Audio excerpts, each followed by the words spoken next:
Hi, Dan. Hello, Dan Maskey from Joe McGrory's office. I figured, is he coming or did he read you in on our conversation today? He will be coming, yes. Oh, okay, good. But you're our new John Walco? Yes, ma'am. Cool. Hi, Dan. Cool. Hi, guys. Well, we liked him a lot, so I expect we'll like you a lot too. I hope so. I hope so. It's nice to meet everyone.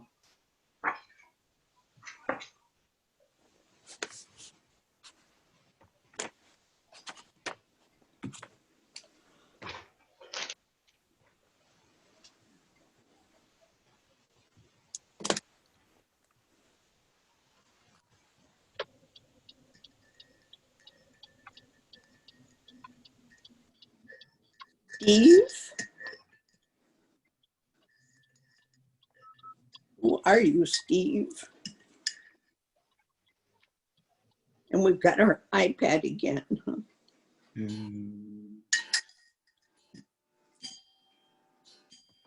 And call you. Hi, this is Steve Austin at Ford Oh, Road. okay. We met this afternoon. Good. I wondered which Steve that was. So glad you're here.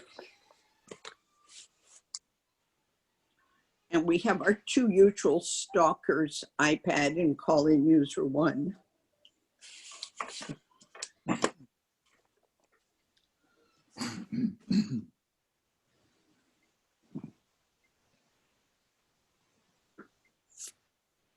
We're getting there. We're about to get our chairman.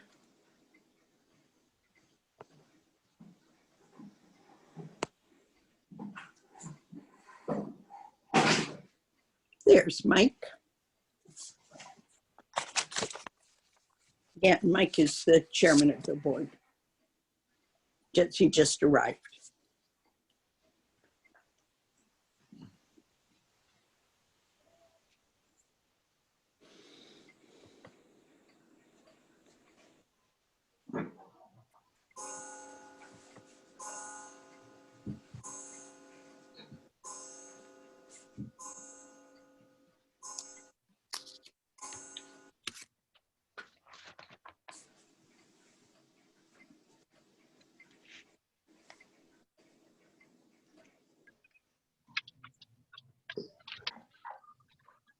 Hey, Mike.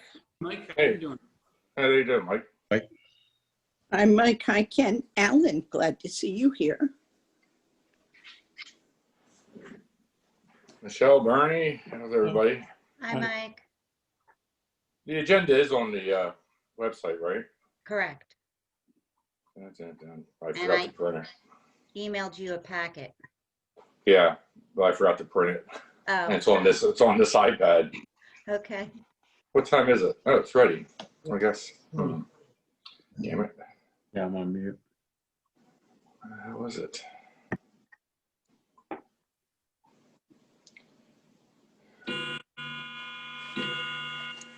The hell is that?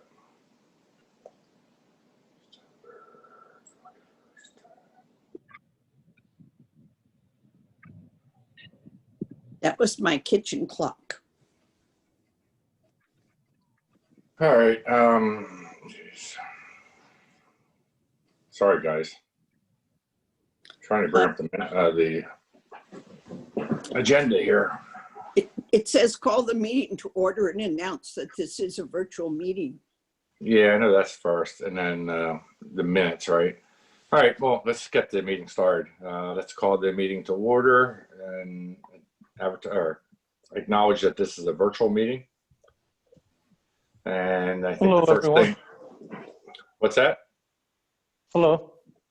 Joe, Joe, you're on. Yeah. There we go. Got it. How you doing, Joe? I'm doing well, and you? Good.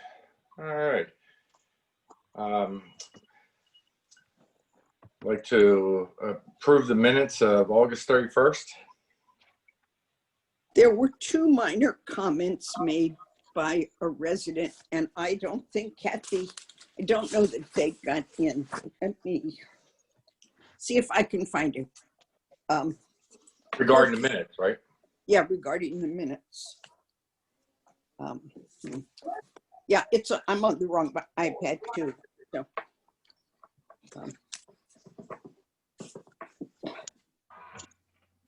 sorry. I wasn't remembering that that was going to come up. On.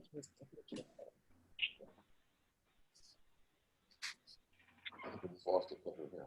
With any bars? Yeah. Okay, yeah, I'm not finding it very quickly, so I guess maybe we want to wait. If we make a correction, if we need to make a correction next time, we reopen them and do it, or what do we do? You would table these minutes till the next meeting. You cannot, once they're approved, you cannot.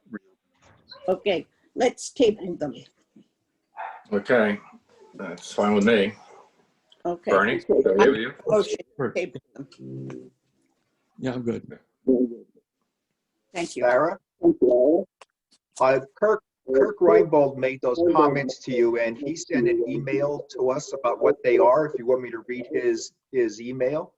Oh, that would be helpful. That's what I was looking for. Yeah, he said under manager's report, John did not talk to RF100. He talked to the West Vincent Clean Energy Transition Team. I think we need to get that name out there more publicly. Okay. And then the second one was the motion to approve the submission of the VPP grant. He asked that that the words, the motion was carried unanimously. Which we normally say something like what. So Yeah, usually that's in the minutes. with those changes, I make a motion to approve the minutes. I'll second. Any comments, questions? All those in favor? Aye. All right. Thank you very much, Ken. All right, next we have police report. Mike? All right, good evening, everyone. In the month of August, the police department handled 180 calls for service. Barry, put yourself on mute. Okay, investigated 11 crimes, had 4 arrests, conducted 31 traffic stops, and investigated 2 accidents. Thank you. Thanks, Mike. Next we have the bills list. Get over there, sit right there. Where is all this happening? It's not down at the building. No, it's all sorts of places. Okay. Do we have a motion for the bills list? Oh, so there's Barry and Wheeler. Okay, we're all over the place. Yes, I make a motion, but since we didn't get the motions, now I'm looking for the page that says how much the bills list is going to cost us. $208,673.82. Thank you. I just got there with a number of invoices still to be ratified to keep things moving. Well, those are always included on that, in that number. Right. So do we want to itemize which bills list, or can we do all of them together? You can do all of them. We usually do. Okay, but I mean, I could read the first one is 72,000, but I didn't get to the rest of them yet. So how about I make a motion to approve the bills, the consolidated bills list. I do have the itemized numbers. Never mind. Michelle gave us just what we needed. Township bills, $72,532.15. Reimbursables, $13,537.89. Capital roads, $954.58. Capital project bills, $122.72.67. Courts of Chester Springs sewer bills, $411.90. Liquid fuel state bills, $964.63 for a total of $200,679.82. 208,673.82. Yes, thank you. Next time use bigger font. Sorry. Okay, thanks. I'll second that motion. Any comments or questions from the audience? Seeing I none, don't see any. all those in favor? Aye. Aye. Next, we have the treasurer's report. Michelle or John, who's doing that? I'll do it. Sorry, I was just letting people in. Okay, great, thanks. To it. Okay. The treasurer's report for the month ending August 31st, 2020 in the general fund. We have an ending fund balance of $3,121,550.18. I give a 2020 budget summary underneath. Let's see. For open space, we have an ending fund balance of $2,409,652.69. Again, with a budget summary. On capital project reserve for August 31st, 2020, we have an ending fund balance of $904,906.72. Again, with a budget summary. Capital Road ending fund balance is $4,770,421.12 with a budget summary. In liquid fuels, month ending August 31st, 2020, an ending fund balance of $187,312.47. Again, with a budget summary. And in sewer, for the month of August, the ending fund balance is $29,135.81.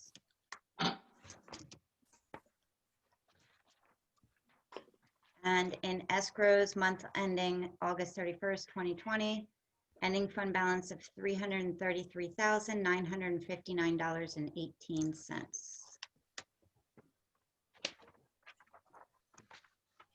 That's it. That's it. Great. Thank you. Any questions or comments on Jamie? I have a series of questions that I had emailed to the supervisors late in the day. I didn't expect an answer, but John Eldridge is our amazing elected auditor, and he does a great deal of work every month on the spreadsheets, and he just sent them out this afternoon. And I had a series of questions, which I can just email to the township for answers, or I can bring them up now if you prefer, whatever you guys prefer. Why don't you just bring them up now, get them done Yeah. with. Anything else we don't know, we can always get back to you. Okay. And some of it isn't reflected on what you sent out, but is on John's breakdown on the where the different accounts are broken down into detail. But are we concerned that the shared revenue and public safety numbers are revenues are so low in relation to the budget? Well, most of the shared revenues come in October. That's the state funds for pensions and the ones that goes to the fire company. They're always done in October, and they're lump sum payments. Okay. And the public safety? Building permits are abysmal. It's about 30% of the budget and will remain around that range for the balance of the year. And that goes in public safety? Yes. And what was the 25,000 in the miscellaneous unclassified revenue? Oh, that was actually an insurance, the insurance money we received from the Griffith barn fire. So I was told, I checked with Tom Josiah because I wasn't really sure where he wanted me to put it. We haven't spent any of that yet. So that's where it's kind of, we just stuck it in that account for now. So I can always break it out and put another sub account, break it out further, but that's where it's. Seems like a good place to put it. Yeah. There's a big bump in the data processing expense last month, 17,000, I think it was. Yes, it's primarily for the switchover of IT company from one to the other. So we had budgeted 25 for the year and we're at 42. Did we not see that coming? Well, plus we had the ClearGov one in there, which is The our what? the new budget software. Plus there were a couple other big ticket, unplanned big ticket expenses that were approved. But that's where they belong. So. Was that approved prior to the budget being created or No, after? it was approved later on. After. Right. After. Okay. And the code enforcement expense is way ahead of budget. I mean, it's not over budget for the year, but it's more than it should be for 8 months of activity. Any idea what that's for? Yes, our building inspector is out on leave. That's the right phrase to use. So we have to use contracted services to supplement his. Okay, and just the opposite with highway maintenance, it's particularly low. Is that weather related? No, it's primarily the first quarter of the year. There was very little activity because there was very personnel situation in their first quarter of the year was a challenge, and it took a while for the employees to get up to speed and get into work on the highway department. It'll be less than the budgeted amount by the end of the year anyway. And there's some odd numbers in the liquid fuels, and by odd, I'm not casting aspersions, just it seemed like the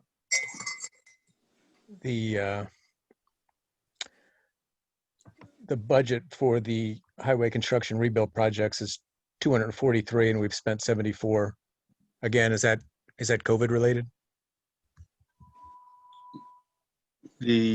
I'm not certain, but I think the road program will come out of that. Now it's about $180,000. That was just completed the last 2 weeks. And that will be, I believe, the final expense this year in that line item, very close to it. Okay. And last question's about the sewer numbers.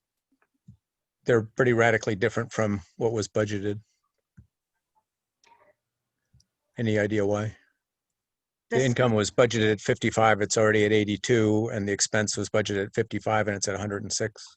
I believe when we were budgeting last year, we weren't sure when the last one. Remember, we only have Courts of Chester Springs.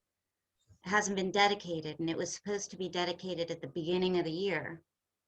So we anticipated maybe only doing the billing for maybe 1 quarter. And it just keeps saying it hasn't been dedicated yet, so we're doing more billing. Well, I don't know what that means, but hopefully the supervisors do. Jamie, it does not mean an increase in sewage costs to us. It just means that the costs that we had expected to hand off, we haven't been able to. So our regular monthly expenses have extended longer into the year. But so has our revenue, correct? Our revenue has also been higher. Yeah, it looks odd because here's how it works. We send out the quarterly sewer bills for the quarter. As we receive payments, when payments come in from these residents for the sewer amounts that have been the same since the entire time I've been there, every quarter then we pay the previous quarter, we pay back. We pay Pulte, the builder. We pay the previous quarter less any operating expenses, if we had any due, less a 5% admin charge. So because our collection and what is paid out they're kind of jumping quarters. It's hard to explain unless I show it to you on paper. I'm fine. That's the end of my questions. I'm impressed that you guys, I mean, you have answers for all these. I would ask as best as possible to include these questions and answers in the minutes, because knowing me, I'll wonder all the same things next month again. And if you have them in the minutes, I'll know to look there first. Okay. But this is what happens. Things happen unexpectedly, and weather and COVID and all these different things. Just a number of things just jumped out as really odd, and that's all. Just had some questions about them. No problem. Thank you, Jamie. Okay. Is there anyone else that has any questions or comments? Okay, seeing none. All those in favor? Aye. Aye. Okay, next we have the manager's report. John? Chairman, this is a very light report as I was on vacation for 2 weeks. I worked with the highway department to schedule the road program. I spent a lot of time this month, even on vacation, on the budget, keeping up with my daily emails. and did a fair amount on the Fellowship Trail, which is later on the agenda as well. About it. Okay, thank you. Next, we have an announcement on COVID-19 update. Is that you, John? Or Yeah, who's handling the update on COVID-19? I'll do it because nobody else has raised their hand yet. We've been getting a number of calls in about the playground and when were we going to reopen the playground. And we checked with the current state of guidance from the state and the county. Suzanne, could you put your phone on mute? So the state and county guidance is still as it was. We checked with our insurance carrier and our solicitor, and it is considered still a hazard, a risk to the township where we should open it against guidance from other places. And so we're going to keep that closed. And so we're going to just keep following that guidance, have our meetings by Zoom, whatever it is that people are asking about COVID, we're still in the same state and we will be for the indefinite future. Okay, next on the agenda is new business, 1147 Howell Road. That's a, hearing, and I think that's been rescheduled. yes, it was going to be Wednesday this week and they pulled it off the agenda for now. Okay, next we have 2330 Horseshoe Trail. I think it's 2330. We're acknowledging receipt of a minor subdivision application. I make a move that we acknowledge receipt 2330 Horseshoe Trail minor subdivision. All right, next we have Bridco Farms. Before you leave that topic, you know, there's nothing in the law that requires you or enables you to accept application. It's only the planning commission that triggers. Right, all we do is announce that we acknowledge the receipt of. Okay, so that's what I'm doing. I'm acknowledging receipt. Now, I didn't even need to make it a motion, right? Well, it was never a second or anything, so it doesn't matter. Okay. Okay, next is the Bridco Farms payment. We need a motion for that. I'll make a motion. Your turn, Bernie.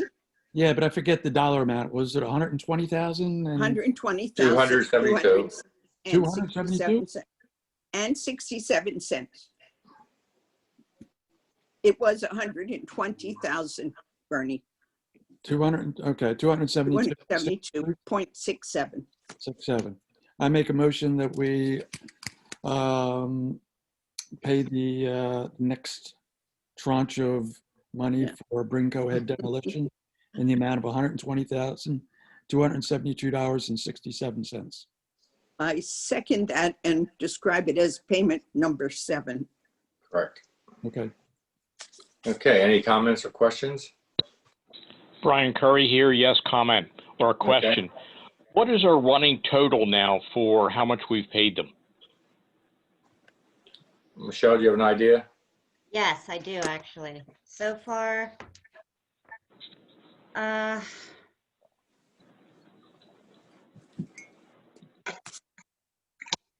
it looks like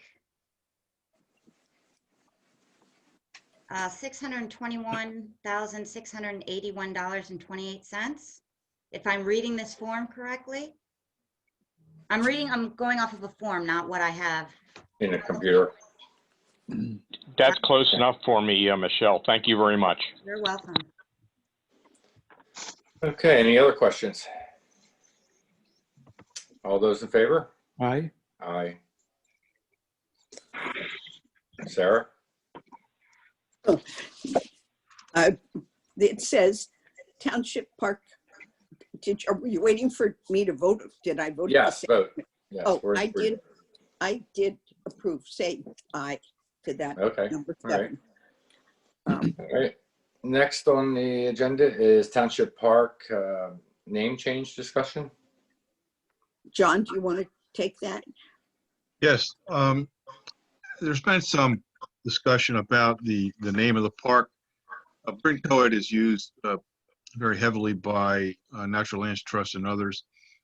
Because the township has named Evans Park after an individual, it may be appropriate for the board to consider naming the now what is termed Bryn Coed Farms Park after the individual or family who worked with NLT and the township to preserve the farm.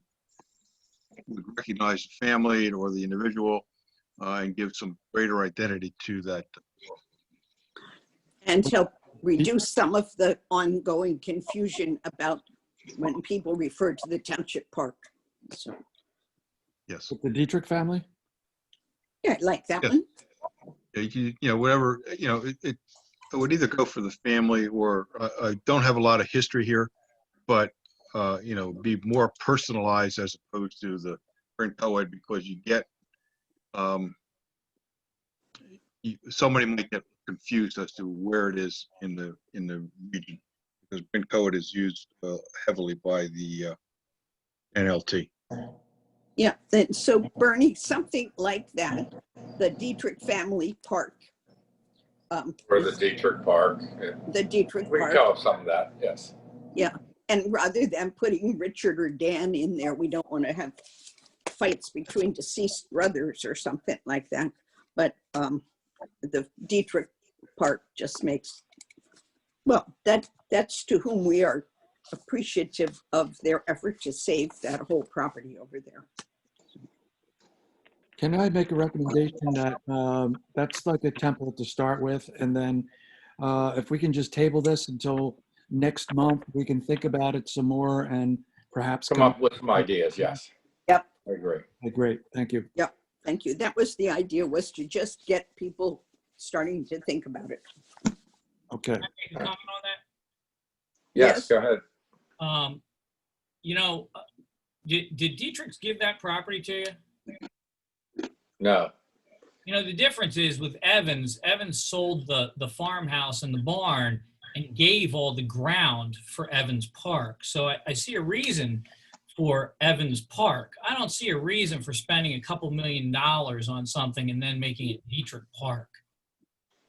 You've got a point there. There's a serious numbers difference here. Newt Evans was quite generous with the township. I don't see any real generosity. Sure, they worked on that, but they worked on it, and the fact was they were getting a big chunk of money out of it. And the fact of the matter is that none of that preservation would have happened without Wes Vincent stepping up and actually buying and spending a lot of money on it. But with Evans, that wasn't the case at all. Newt Evans was extremely generous to the township. Wouldn't you agree with that, Sarah? That was before my time, but yes, I do think that was, I'm agreeing that it was a good plan for. And that was a good point that you brought up, Barry. Well, giving credit to somebody that. Time, Sarah, you've been here forever, so I mean, a little intermission, but I'm sure you were aware of what was going on. So Bernie has made a suggestion that we're not going to act on this anytime soon. We're having a discussion. So I think Jen is trying to raise her hand. Well, another interesting factor that we could be thinking about is the old homestead is Owen J. Roberts. And Owen J. Roberts is a big name in this part of the world. A school district is named after him. He lived in West Vincent Township. It could be Roberts Preserve. Could be something like that. I'm just throwing something else out there. No, that's great, Jen. That's what we would like, is to have people give us ideas. Yeah, I think that's where we need to go. We need to go with more ideas and not just one. Because Barry does bring up a good point. If we start down this road, giving credit to people that really don't deserve the credit, it just may end up to be a fight in the future when something else comes up. I disagree that they don't deserve the credit. They could have sold the toll anytime. And they had a conservation plan, and we are grateful that they chose not to have us have 450 Toll Brothers houses in the middle of that preserve. So however you look at it, if the Dietrich family, you can't conserve unless you have a willing landowner. and the Dietrich family was the willing landowner. So, Right. and if we wanted to give credit to who put in more money, we could call it the Chester County Park because they put $8 million into the project. So I think that we should not rely on the money. We should perhaps think more with our heart. Well, one more thing while we're at it, we're talking about crediting people. You know, a year ago, we had a discussion about the trail being built, speaking about people that dedicated to it. And several people recommended, including me, that we name the trail after Bill Holderness, who was the catalyst and the main push behind it. Of course, Mike was also out there, you know, fighting through the vines and everything week after week at zero pay. And Bill was able to muster the same 8 volunteers week after week till we got it all done. And that whole discussion disappeared, or did it get named? The trail was not named in my recollection. I mean, it was, ask yourself and Mike, that was last year. Okay, so I'm just going to follow up with, while we're talking about that, you might want to consider naming that trail again. And I'm going to throw Bill Holderness's name out because without Bill Holderness, it never would have gotten done. And it cost the taxpayers nothing but coffee and donuts. Thank you. I've written that one down too. Thank you. Okay, any other comments on the naming of the township park? I just have one comment. This is Suzanne Nastas. Yes, Suzanne. And hi. And I think what I'll do is send out something to the members on Parks and Recreation and see if they can collectively come up with some other ideas as well. Okay, excellent. The more we have, the better the process will go. Okay, anybody else? Yes, Jim Berge here. Yeah, I think the Owen J. Roberts idea is a good idea because we're really tracing the history. And the guy that basically put all this together, I think should be recognized, even though the family, you know, certainly had a significant role in doing a deal with us instead of, or Natural Lands instead of the developer. Deserves some credit, but I think the history really traces back to the Owen J. Roberts and the acquisitions he made over the years. And I think that is a tremendous thing that was done and should be recognized. All right, so we have the Roberts Teacher Park. Okay. I've got that noted. All right, any other comments? See any? No? Okay, let's move on to approve a resolution for Fellowship Trail. John, we're going to need your help in describing the resolution and the. Yep, Mr. Chairman, this is a resolution which authorizes the township to submit a grant to DCED for a multimodal grant application. The grant is for 70% of the construction cost, includes construction, design, and project management. The project will connect with the existing trail through Upper Euclid Township and go into the township park. It's been talked about apparently for a very long period of time. I think it's an opportunity for the township really to take advantage of a really important grant program the township has. You have a significant number of supporting documentation to complement the grant. The project cost is about $330,000. The township local match would be about 100. The way this process works, you submit an application now, you might hear early part of next year whether or not you're going to get it. It takes 6 months to get a contract. So it'll be at least 2 years before there's construction, but at least you'll have the project away. And I think that's an important moment here. Okay, I think we had budgeted about 100 or 150 for that part of the trail. Yes, yeah, but I think it's 100, either 125 or 175. I won't, if. And you came up with 300,000 to do this trail? The engineer did an engineering estimate on the cost of the trail, yes. Mike, I think last year we budgeted for it as well. Yeah. And I believe that's why on the DCD report, Parks and Rec was so low, because that was never. Right, well, what I'm getting to is I think it was somewhere around 150 we were budgeting for that, to complete that trail. And now it's up to 300,000. Yeah, you would budget the 300, and 200 of that would come from the state, and 100 would come out of you. Well, Well, my question is how to go from 150 to 300. and Mike, I think part of it is that we still don't have an easement from the Upper St. Matthew's Church. And so if we have to engineer it along the right of way, it's going to be a much more expensive. Yes, and I do remember that the cost was going to be higher if we had to do that. So This application is, if you're time sensitive, you either do it now or you wait an entire year. Well, no, there's no problem doing the application because even if it only costs 150,000, right, the grant will be less, but it will be something. Is what you're that's saying? correct. Yes. Yes. Yes. Thank you. Okay. And the Planning Commission did a letter of support at their last meeting, just to add that to the grant materials. Does anybody know what the issue is with the church? Because it seemed like we were going, and then all of a sudden it stopped. I'm in the process of setting up a meeting with two representatives from the church. It's been 6 weeks, maybe, trying to get the meeting together. So it's just a matter of sitting down. All right. All right. Do we have a motion for this? Yeah, but far be it for me to be able to repeat that motion. I think this is for me. why John's good at that, huh?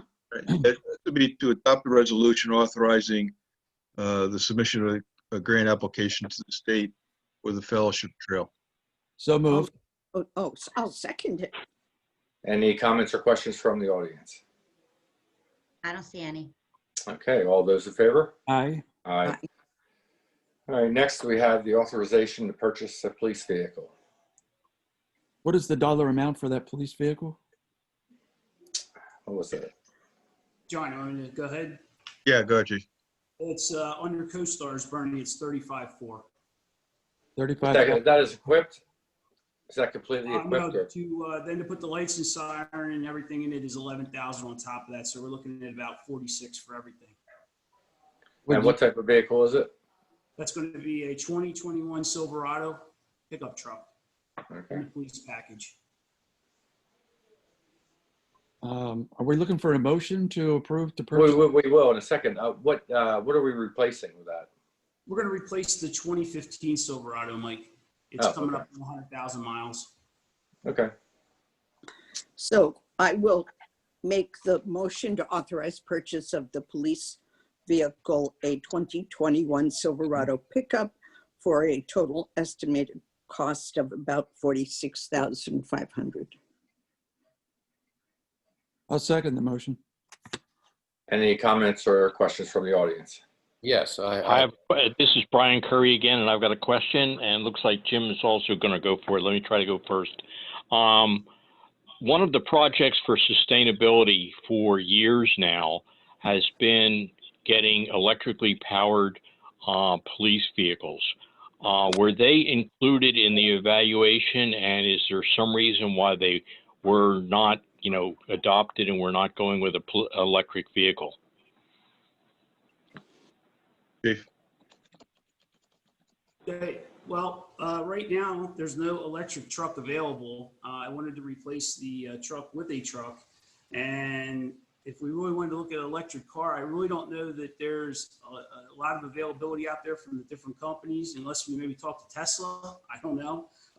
But we have looked at them, and I do know that Ford and Chevy are both looking at them right now. And I do think they're coming in the near future. They're just not there right now. I've seen a blurb about Fords. I have not seen Chevys. The Ford sounded like it was available and ready to rock and roll. Chevy, I haven't heard anything about, but okay, you at least have looked at it. Thank you, Mike. Sure, Brian. Kirk, do you want to talk to that? I know the Yes. energy transition team's been looking at it too. Yes. Have you given any thought to a hybrid, Chief? I did not see a hybrid available from Chevy, and I don't believe Ford has one in a pickup truck. Really, right now in the pickup truck models, they're pretty much just the standard gas motor. At this point, I do see in the future that there's going to be some electric vehicles available. Okay. Certainly, if it was there, I would take a look at it. Now, I will tell you one thing, Kirk. I know you and I talked in the past. The new 2021 is designed not to idle. So the officer will turn it off, and there's a backup battery, so we don't have to leave that vehicle idle at all. So Well, that's a plus. I it's know not you a might full- have discussion. yeah, it's not a full win, but it's a partial win. We're There you getting go. Thanks. Okay, Jim Berge here. Jim Berge, right here. Yeah, Jim. What about the Tesla truck? I don't think it's available yet, Jim. Okay.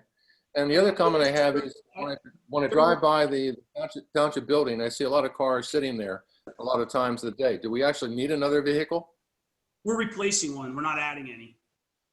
I know, but do we even need to replace it? That's my question. Yes, it's up to 100,000 miles. We use the vehicles, and at 100,000 miles, they start to break down, and the maintenance on them gets very expensive. Well, how many vehicles do we have right now? We have 4 marked patrol cars. And how many trucks? Just 1 pickup truck right now. Okay, understand. Okay, thank you. Okay. Thank you. Well, and that does bring up a question. So we have 4 vehicles and 1 truck. That's 5. Do we ever have 5 officers on at the same time? During events, we do occasionally. The concert, we do. We have everyone in the department on. We have events that we do, major events, fire at the apartment complex. Everybody was on. And the thing that we have to remember too with police cars is they spend some time in the garage. They break down, they need repairs, they need maintenance. So when we have officers going out to court, we have officers going to training. Sometimes we actually, believe it or not, we are short of vehicles. Okay. Any other comments out there? I don't see any. No. Okay. Wait a minute. There's a Wait, Jen. question, Jen. Jen's got to get off mute. There we go. At the unmute. Just a budgetary question do we budget every year or every couple years for a new vehicle and it's put in the budget for those kinds of expenses? I was curious. I'm new to this, so I'm not trying to do anything, but just educate myself. Yes, we do budget. I don't know if we do it every year, but I think pretty damn close. It's a 5-year cycle, basically. Okay. And Mike, last year we went, 2 years ago, we started going to every year. Right, because you have 5 vehicles and you probably do a rotation of 5 years. That's correct. Yeah, okay. All right. Anything else? Anybody else? No? Okay, all those in favor? Aye. Aye. All right, next we have Wheeler Amon, Ford Road issue. Yeah, thank you for getting me scheduled in here. As you know, Ford Road is the access that Yarnells use to get to their kennel, the Kimbertall Kennels, and now it's Steve Austin is the owner down there. There seems to be a lot of discrepancy in terms of what he knew and didn't know and where he thinks things are. As you go down and get to his property, the cartway is about 40 feet wide, 40 feet.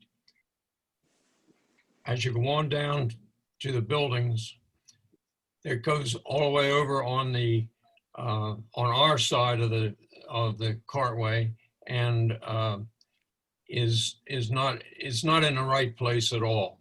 There are 2 points of the survey points that are distinguishable, and in my opinion or my knowledge that they are correct.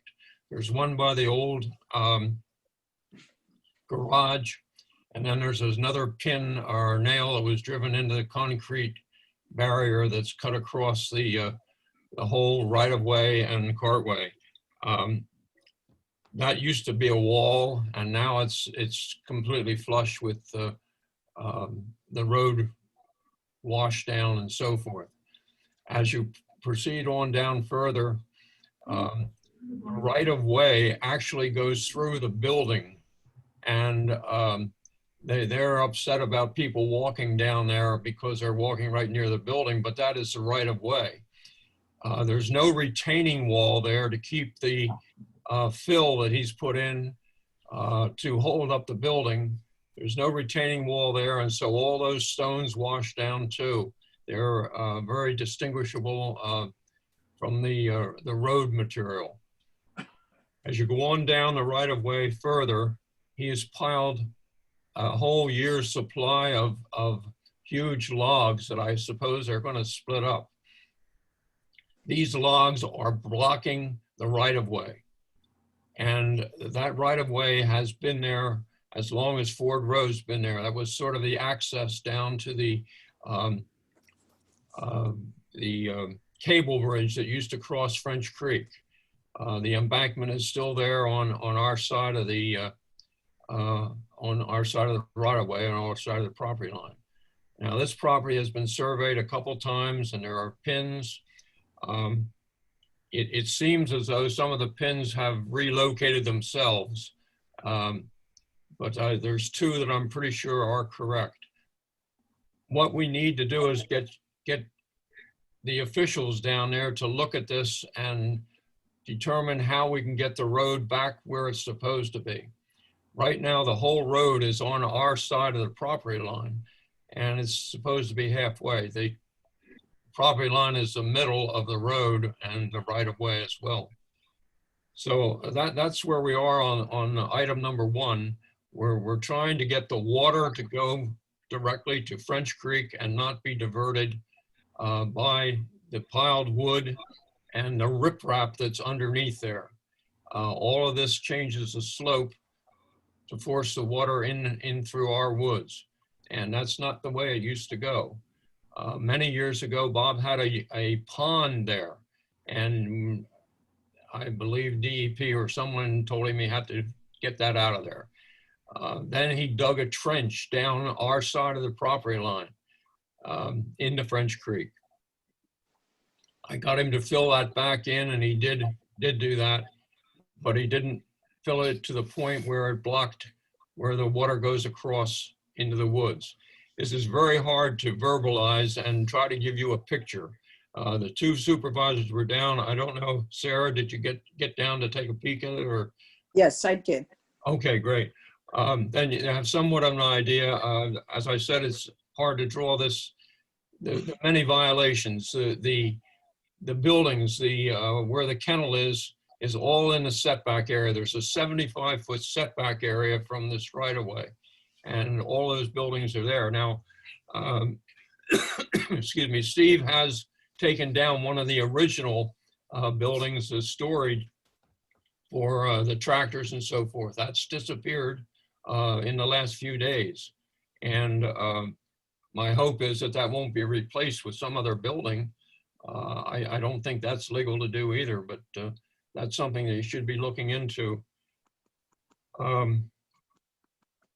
Yeah, do you have any questions? I have one more title, but I want to bring up, but maybe any questions or any thoughts? I think the first thing would be to get an engineer down there to look at it and figure out where everything is, and find out what the solution would be to stop the runoff. And I don't know what else to do after that.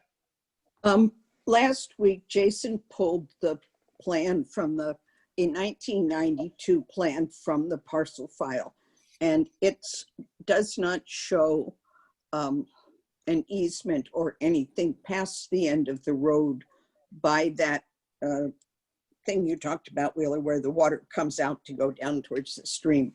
So that's about where the road ends as far as our maintenance of it has been for a very long time. But the easement is still there all the way to the creek, correct, Sarah?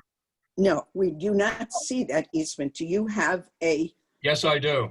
survey document that shows Yes, that? I do. I have 2 of them. Okay, well, I think rather than getting an engineer out, we would probably want to look at the documentation that we have and, really understand it before going out there. But I'm not sure why roads move, Wheeler. So I don't, if the road, your family's been there over 200 years, right? That's correct, yes. So in that time, that road's probably moved back and forth a bit for use because of runoff, whatever. So where the road is now, I believe the practice is where the road is where the road is. You don't put it back to a place it was 100 years ago. Sarah, that sounds very professional, and that's the way you would talk. But if you think back, 40-foot cartway coming down the hill, okay? And then it goes down to a very narrow part where it's been moved completely on our side. It's hard Brian Curry was nice enough to send out some visuals for us today. And I don't see that the cartway size changes. Are you saying it's 40 at some places? And I'm not sure Yes, this. when you drove in there, you would have gone down the last hill to the buildings, gone down a very wide cartway, 40 feet. Mm-hmm. And then it goes around the old garage. And instead of being right there where it used to be, now it's completely moved over so that there's our pin for the right of way for the property line. And then there's about 10 or 15 feet of grass, and then some logs that hold the right of way or the road. Again, so all of that's moved onto our place. Where you go back up the hill where I'm talking about the 40 feet, the electric company moved their poles back because of our questions being raised there, and they moved the poles back to the proper location to be along. So the poles are on the western side of Ford Road. Is Yes. that? Yes. I don't understand what made that a proper location. How long ago was that, Wheeler? Well, that the poles it's possible when you have your survey people and so forth go down there. Could I be involved in that? Could I show you what I know? I'm not sure that this calls for our survey people. If you have a survey, if your neighbor has a survey, I think we ought to look at those documents. We don't need to invest in a surveyor unless, if those two documents are in conflict, then there might be a call to have it surveyed again. But if you each have a survey and they were done by reputable surveys, they should have found the same line. I used a bad term there, sir. I didn't mean to say you wanted to get a survey. Your roads man, when you come up with a roads manager, somebody's going to go there as an official of the township, I suppose, and that's what I was wondering if I could be there when that takes place. You realize that where you start down that hill, the first driveway to the left that would go back to where Steve lives now. At that point, that's sort of at the midway down the hill. That there used to be a stone wall there, and then Bob Yarnell brought in dirt and filled in below the stone wall, and then removed the stone wall and put the road back in the location where it is now, and has about a 40-foot cartway.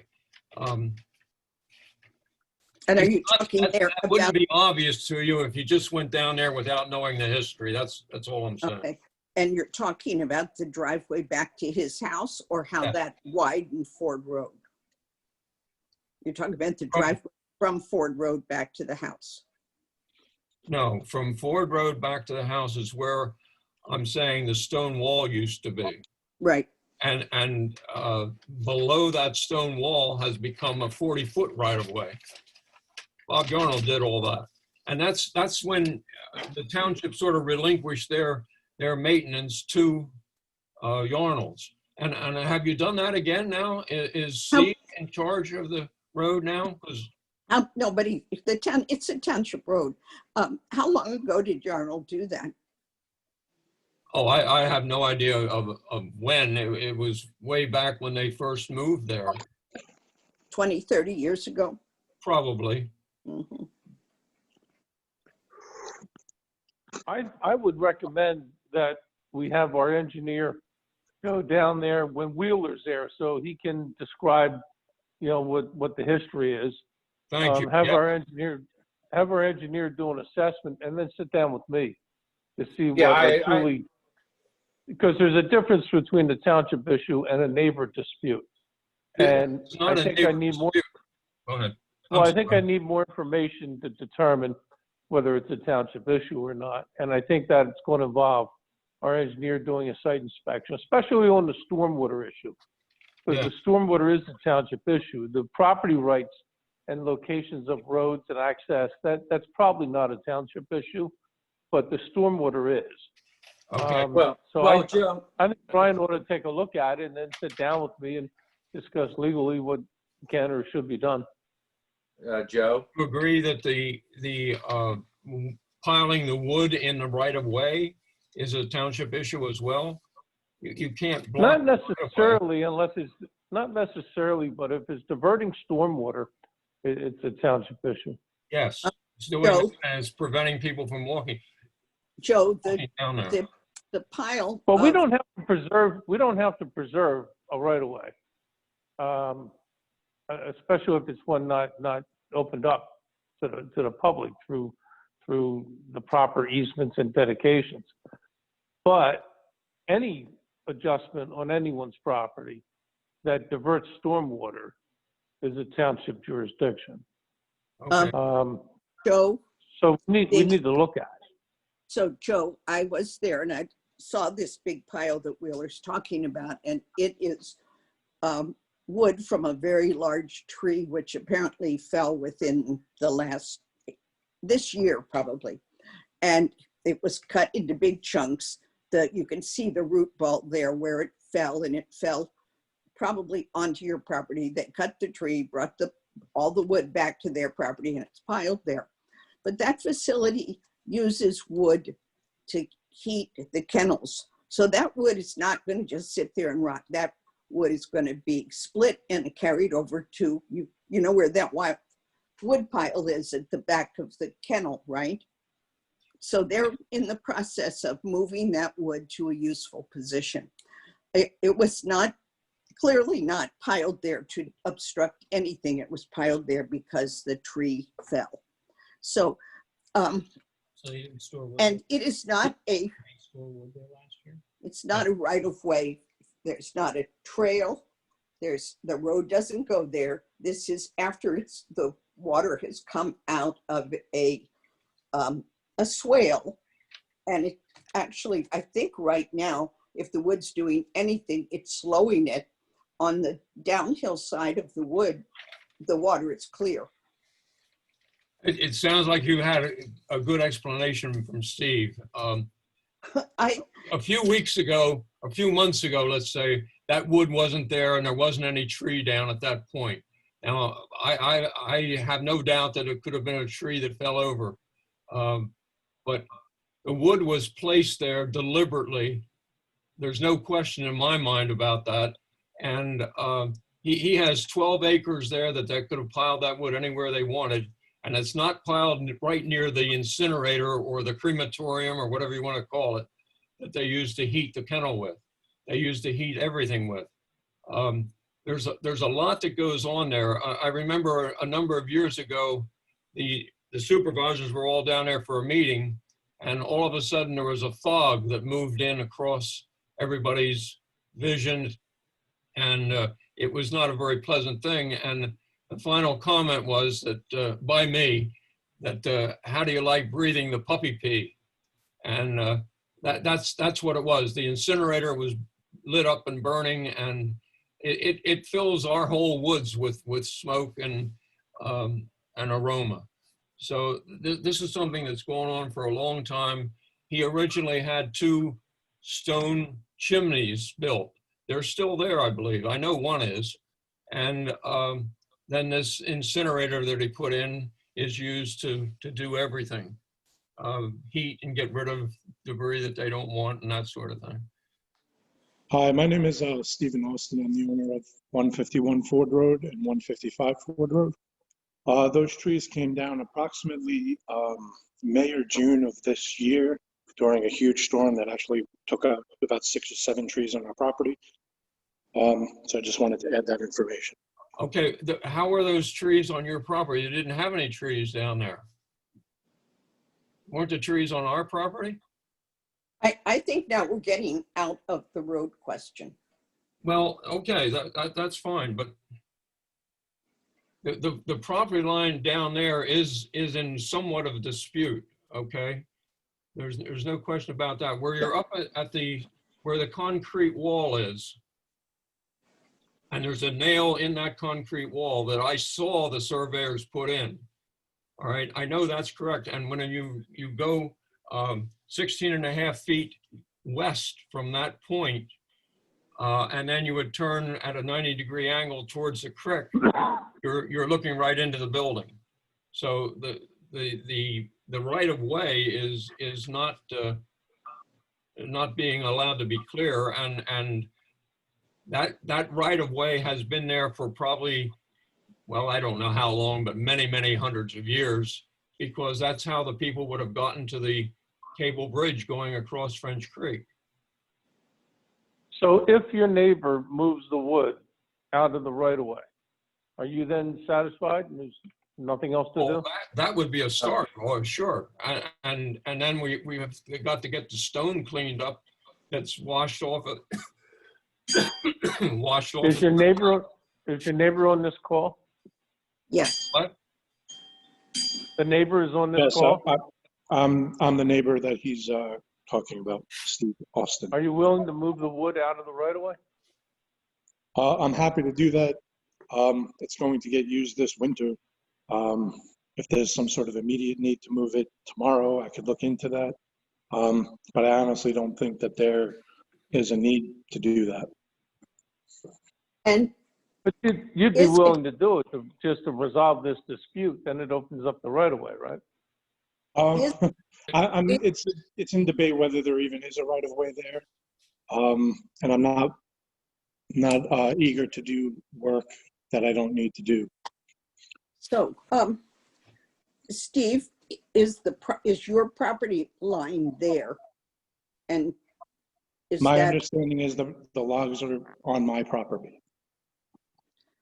And if those- Mr. Raymond has a dispute about that, he's happy to do a survey of his own property and stop worrying about the survey of my property. Steve, that's I don't think there's a nice thing to dispute say. that it's on. Excuse me, I don't think there's exactly what we did dispute that do. I don't think there's any dispute that the logs are on your property. Eamon's argument is that it's in the right of way. Without seeing right of way documents, I can't opine on that. But what I don't want to do is have the township get involved with a property dispute and where a property line is or where a right of way is, because that's not the function of the township. That's a private matter between two neighbors. And you two are just going to have to battle that out. It's not the township. If in fact your logs are even temporarily affecting stormwater, that potentially could be a township issue. So by moving the logs, not only do you clear the right of way, but you also eliminate the stormwater issue. And if it's not that much of an imposition to do that, I think that's an easy solution. I mean, that's true if those two things exist, that there is a right of way and that it's obstructing stormwater. I don't know that it's doing either of those things. And it is a lot of wood and I can get employees to do it and it costs me a lot of money to do that. It's not a problem. I'm just not eager to throw money at it if I don't need to. Steve, do you have a survey map? I do have several surveys from the previous owner. And are they in conflict with what Wheeler has? I haven't seen what Mr. Raymond has. Steve and I aren't, Steve won't talk to me. He hasn't talked to me for about a year or more. I'm not sure what he has in his possession. So I think we need to get copies of the surveys you have, because even if we decide to send an engineer down to look at it, we're not going to be sending an engineer down to resurvey it. So they ought to start with those survey documents. And Jason. And we're not going to get involved in a property line dispute. We're not going to get involved in private rights to private property. Right, I understand that. You two need to battle that out yourselves. And the more you communicate, the better the result will be for each of you. Not communicating is about the worst thing you can do in this situation. Well, I was down there yesterday with the cops, and they had told him not to speak or something, or he wouldn't even come over then. And all he wanted to see, he served a paper on me and said that I was trespassing. And I said, no, I'm not trespassing. I'm going down the right of way. And that's where the dispute's all about. He doesn't like me walking down the right of way. And those logs are piled in the right of way. And they're, as you said, they're diverting the water and making it impossible to walk down the right of way on his side, down his side of the line. Yes, I have a survey of our property that was done recently, and I also have the survey that shows his ground too. Well, if you can get those into the township, we can get a copy made, or take them down to that UPS store down by the Sly Farm, because they do big copies. We don't have a big copy machine. If you bring it, we will take it out and get it copied. But if you can bring us a copy that you can get made locally. Where's Steve's copy? I'm suggesting the same thing to him. Does he have a survey? He just told us previously that he's got 2 surveys done by Yarnell, or at the time of transfer or something. So, but the same thing. If we're going to ask our engineer to go down there, it would be good if they could review your documents and Steve's before going down there. Okay, Sure. when would you be going down? I'm not the engineer. Before it goes any further here, Sarah. Thank you. I think what I'm hearing from Joe McGrory is that this starting out is a neighbor to neighbor dispute. And as soon as we send our engineer down there, who's going to pay? Yeah. Township? Let's not. Okay, we got to determine what the problem is. Is it stormwater runoff from the road being in the wrong place and or diversion done by wood that's causing the stormwater runoff? If that's what we're going to look at, then we have to handle that with our engineer.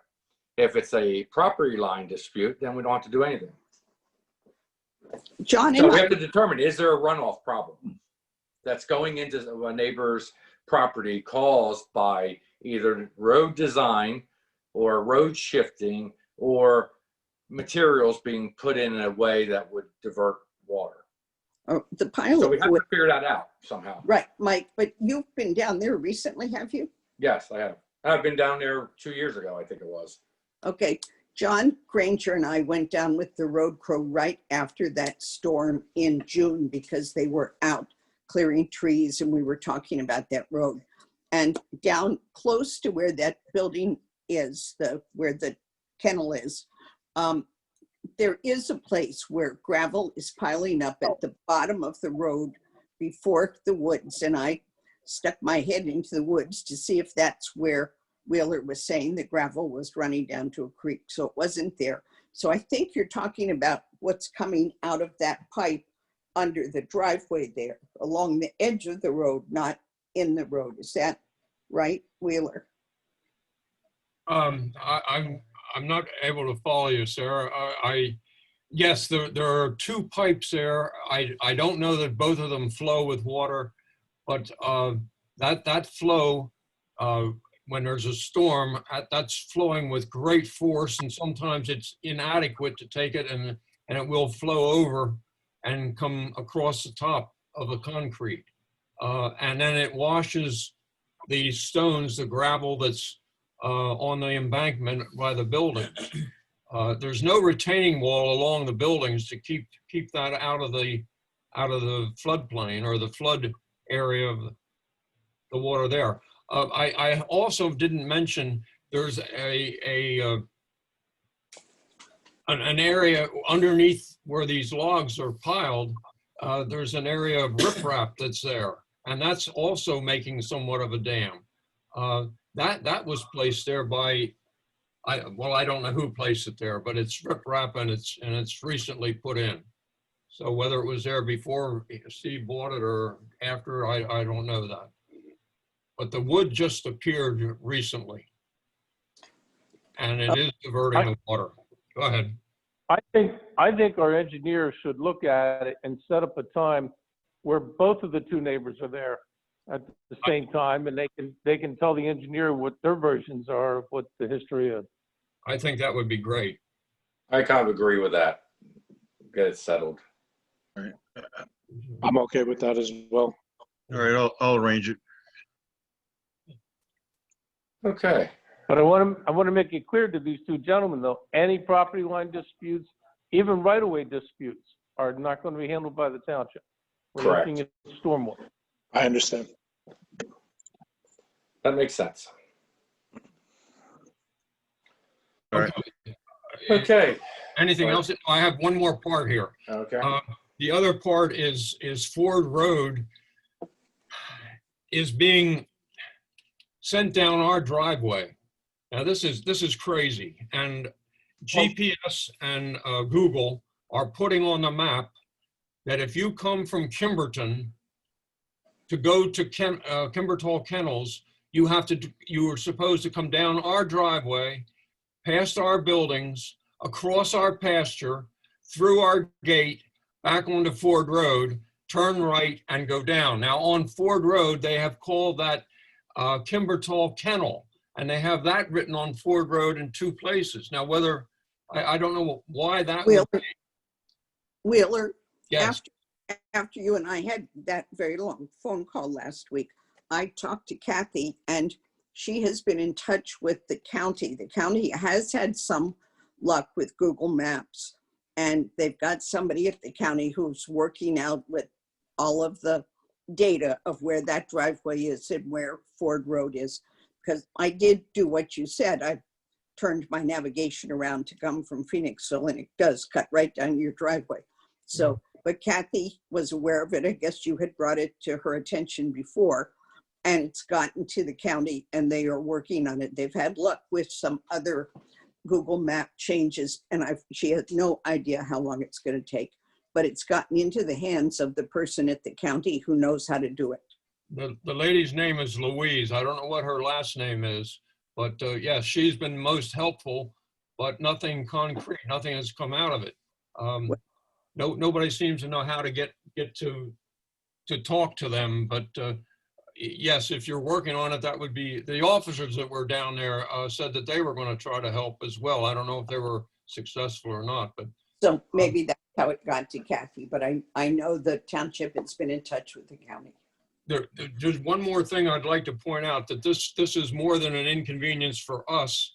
There's a health hazard here that you've got to be aware of, and that is, if by chance a ambulance driver is not familiar with the area and he follows that, their chances are very good that he's going to get stuck in our pasture, and that could be a very serious situation. So we need some help on this, and anything you can do would be greatly appreciated. Okay, let's let Okay, I think the administration is already helping you, so good. Okay. All right, great. Results. Next on the agenda is 2020 MMO funding, I guess. Yes. Or budget. So I learned a new acronym, the minimum municipal obligation. Oh. Yeah, maybe I should have said that. So Act 205 governs the funding requirements for all municipal pension plans. And this law requires that the administration inform the governing board of the plan's expected financial obligation for the coming year. And this must be done by the last business day in September. Oh. So I calculated what our 2021 MMO would be, and it requires an estimate of the 2020 W-2 wages of the employees covered by this plan. And this plan would be the police pension plan. The calculated amount I have for the 2021 MMO is $67,260.79. And the MMO is it's the municipality's 2021 bill, for this pension plan, and it must be paid by December 31st of 2021, so next year. The obligation must be met with general fund monies or any general state aid to municipal pensions to which we may be entitled to under Act 205. Right. What was it last year? Do you know? I can't remember off the top of my head. I'd have to go back and look. But didn't we get more money than we needed for that? We did. Last year, we received enough aid to cover not only the police pension, but also non-uniform pension as well. And we had excess that we actually had to return, and it was returned this year. And it was last year's pension money. So that was kind of a conundrum that I had to go through recently, actually. But we stand to receive, I think, a good chunk of change from the state aid as well this year. So again, I don't have that amount right now of what we would be receiving. Right. But paying the $67,260 is, is covered with aid, oftentimes Right. covered So with it's aid. not a financial burden to the township. Right. Correct. Yes. Okay. Excellent. Thank you. We don't have to vote or do You're welcome. motion on anything now. It's just acknowledgement. All right. So now we're at public comment on non-agenda items. Does anybody have anything? I don't see I do. anything. It's Okay. Suzanne Nastis. Yes, Suzanne. At our last Parks and Rec meeting, we passed a resolution to buy an evergreen tree that we would like to put in the park for a holiday lighting ceremony for this fall. It got approved. Unfortunately, our secretary was not able to make the meeting, so the minutes aren't out yet. But I want to go ahead and start looking at trees and all that kind of stuff. So I guess I guess what I'm really asking is can I go out there, look for a tree, and then I guess submit a request for the money? Is this part of Parks and Rec's money? Yes. Yeah. And Parks and Rec voted for it. Correct. And how much money are you thinking? I'm thinking we can get a tree for about 300 to get it delivered and planted. Most places will deliver it for free. And planting is usually 60% of the cost of the tree. Then what we'd have to do is buy some lights and some other incidental things for our activity, but that's part of our activities thing. Right. And we haven't had any this year because of COVID. So probably I'd say on the outside, you're looking at about $500 for the cost of the tree. How many people do you have on Parks and Rec? Pardon me? How many people are on Parks and Rec? 7. Do they all have shovels? A lot of our members are very busy and they are not able to do these kinds of things. It was a joke. Okay. Never Okay. mind. It was worth a try, Mike. Yeah, that's right. Okay. So I'm okay with it. What do you guys think? Yeah, sure. It's their money to spend as they want. And It's not their money. It's the residents' money, but yes. It's for the residents also.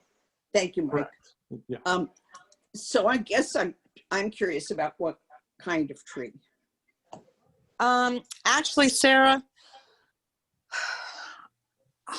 hold on just a minute. And I took some notes because I've asked a couple of places. Blue spruces. I think you mentioned that you like the blue spruce, but okay, I went to Gardeners. They recommended a Norway spruce. Mm-hmm. They were saying that the blue spruces are not doing well right now. Well, we don't want to put one out there that we've got to have bug sprayed every year or something. So I agree with that. I completely agree. Okay. So I'm thinking, I still haven't made it to Agway. Mhm. Um, I think that's the right kind of tree because I think they're strong enough to hold the lights and things like that. So. yeah, I mean, I'm pretty much going in there and telling them what it's for. And I mean, they're the experts, they're recommending it. But the thing is I do want to kind of get it in relatively soon. May I comment? Yeah. Is there any way that we could do a native tree? I mean, white pine is just so beautiful, and after oak, it's the second most valuable tree to wildlife. And they're beautiful, and they're strong and long-lived. Well, actually, I'm not sure that I think that a white pine, I will talk to the people, but if you notice, we have quite a few white pines in our park. Number one, they grow really tall, and they're going to be very difficult to decorate in a sort of a short amount of time. They're fast growers. The other problem with a white pine is that they lose their branches pretty easily. If you notice when we've had like ice storms and so forth, like a lot of branches get broken off. So while I appreciate the idea of, trying to go native, I don't really see too much in the way of white pines used for holiday lighting trees. If you'd like to come to our house, we have white pine and Norway spruce, and I planted them in 2002, and the spruce is as big or bigger than the pine. Just so you know, they grow fast also.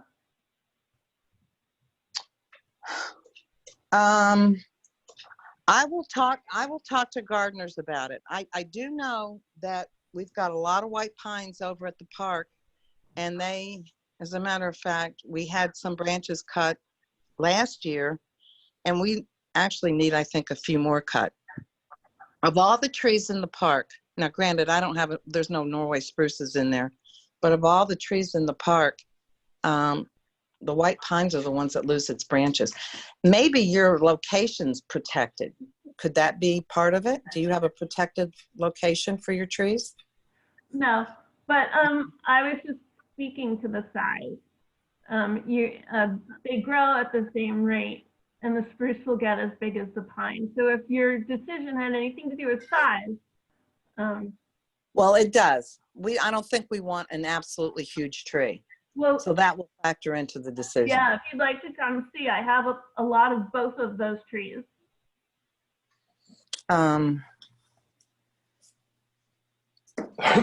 Well, I guess offline I'll try to locate one. If I can't get to your place, I'll try to locate one. Well, I'd love to have it over. And actually, it might be nice to have something different in the park than all the same trees. Yeah. So if we don't have a Norway, then maybe a Norway would be a nice added tree to our park. Yep. Yeah. Brian Curry here with a comment. What's that? This is Brian Curry here with a comment. One thing to think about is, yes, these trees are going to get larger. I think maybe the thing to do is assume that, and in the planting of this one, assume or figure out, okay, I'm going to need to replace this with a new tree that's smaller, blah numbers of years in the future. How can they be laid out so that they look nice, that they, have a good layout, etc. Just throwing out of an idea of assume it's going to get large. Okay, how can we go and plant some more trees in the future that they'll complement each other going through? That's it for me. Thank you. Okay. Thanks, Brian. Any other comments? Yeah, I think one thing we consider is the grooming and trimming of the tree. If this tree is going to be a holiday kind of a tree, then there are ways to kind of groom it and trim it to make it, to kind of manage the size as well as the shape. And also the thickness of the tree as far as how many branches there are and, whether it's a suitable one for decoration. Right. No, I agree. So that's the Parks and Rec's job to keep that maintained. Yep. Brian Curry here again, because that triggers some. Maybe do we have anybody around that still has Christmas tree farms locally, and talk to them, because I know Christmas tree farms trim their trees so that they look good. They can probably give you some observations on if you're trimming a tree for holiday use, what type of tree works better or worse, and maybe some tips on, how do you approach trimming them. That's it. Thank you. Thank you. Thanks, Brian. Any other comments, questions? I'd like to bring this up with the Sustainability Committee because I know that we are kind of all lean towards using native species for plantings like this. So I'd like to get some feedback from them and maybe then talk to Suzanne and the EAC or Parks and Rec about that. Good. Well, I think Suzanne is going to go looking for trees shortly, I'm guessing, right? Yeah, we need to get this in the works soon. So the white pine will support 203 species of butterflies and moths, and the Norway spruce will not support any. And all those butterflies and moths also support songbirds and mammals, small mammals. So you can either, help the environment with your tree planting or do nothing for the environment. So, well, except for store carbon and give off a little oxygen. And I can get to the sustainability quickly tomorrow about this, and we'll get back to you, Suzanne. Okay. Excellent. All right, great. So let me understand things. So let's say sustainability, we reach an agreement one way or the other on a tree. Do I then go out and buy it? Do I need to ask anybody for approval? Like, what's the process? Yeah, I think John has the authority to spend money, and I guess Michelle would have to. Yeah. I don't know how that works. Pay for it. If you get an estimate, Suzanne, give me the estimate, and we'll just work out delivery and stuff. And I would recommend, obviously, this company install the tree because it comes with a maintenance if they install it. So that's all I really require. Okay, so in other words, I find it and I get to you and I say, hey, look, this is what we're doing, and yeah, that's fine. You'll rubber stamp it. Okay, good. Yeah, as long as they have get a quote from them on their letterhead and stuff. That's right. I will do that. Okay, thank you. Okay. Any other comments or questions out there? Yes, Jim Berge once again. Another year has passed, and the time for improvement of roads and maintenance is pretty much over for the season. And Jenny Lane, of course, is another year gone by. And we still have lots of dirt and washing down Jenny Lane into the gutter, into the road. And nothing more has happened over the past 2 to 3 years. And I'm wondering what the progress is with the state and trying to fix the long-standing problem we've had with Jenny Lane. And particularly draining all the stuff onto my property, which I have to dig out by hand. Thankfully, the township about a month ago has dug out the ditch once again for me, so I don't have to do it myself. But once again, it's filled. So, is there any progress in talking to the state about getting some kind of permanent fix on Janie Lane? Are we talking about Birch Run and Janie? Yes. Okay, well, we had, I forget what we're doing. We had plans to put some pipes in there. The electric company was supposed to move the pole, I think, or that was one option. Does anybody know where we stand, John? I think Brian Kolakowski has a handle on where we are because there's several permits.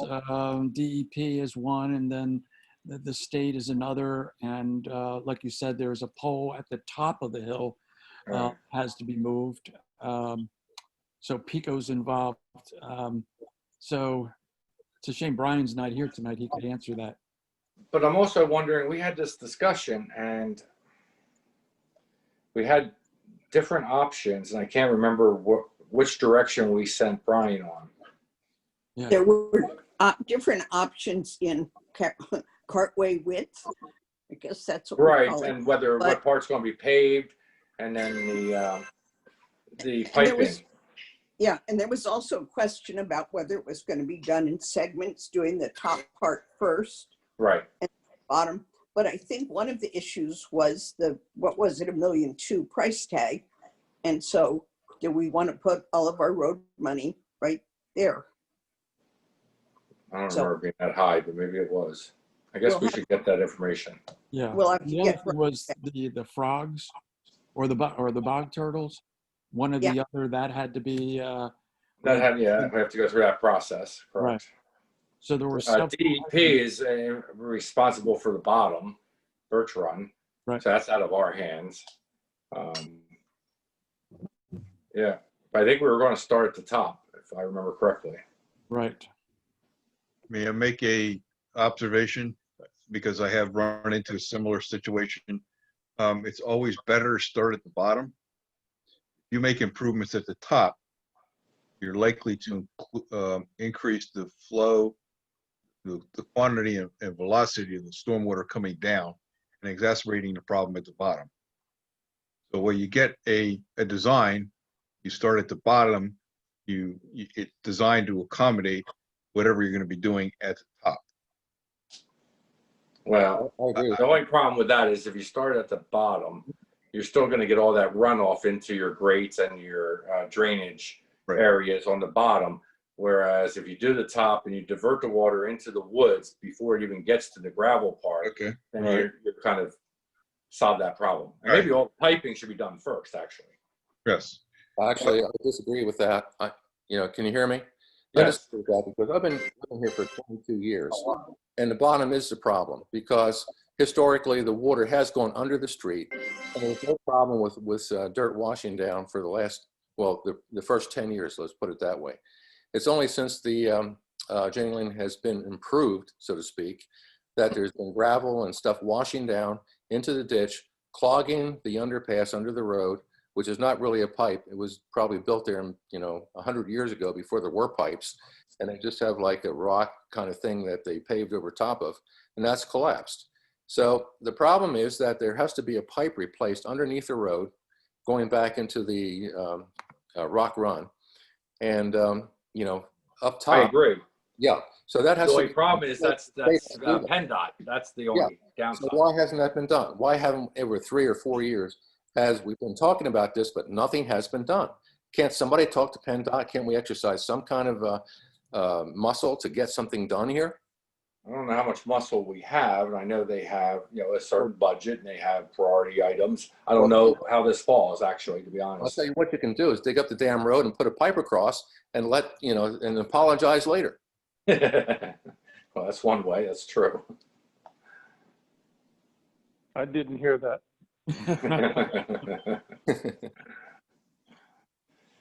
John, Brian can you look Curry into here. that? John? Brian Curry here. I remember Ken Miller talking about this issue and the problem with the pipe under Bertrand Road and trying to get PennDOT to do something. So it's been a long freaking time. It's not 3 or 4 years. We're probably going back down 6, 8 years at least. Tell me about it. Yeah, John. Yes. Can you check into that with PennDOT and just see what some kind of schedule if they have one? Yes. See what they tell you. And I think Brian Kulikowski's on top of that one too. Yeah, but at least, we need the information so we can give it to people to ask the question. Yes. Yeah. Contact Dinneman. While he's there, huh? Yeah, well, whatever. Do something. Got it. Okay. Any other comments or questions from anybody? I move to adjourn. I second. All those in favor? Aye. Aye. Thanks. Thank See you you very guys. much. Good night, all. Right. Thanks, Mike. Right. Sure. Thanks to the other Mike. Hey, Ken Allen, there you are. Hey, Sarah.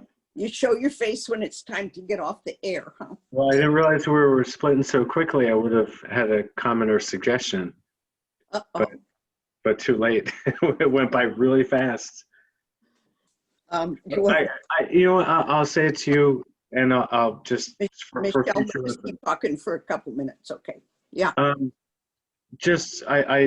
asked you and the rest of the supervisors about the idea of lowering the speed limit on Horseshoe Trail. Just want to see if there's anything that's happened with that. Should have asked that while the chief was still on.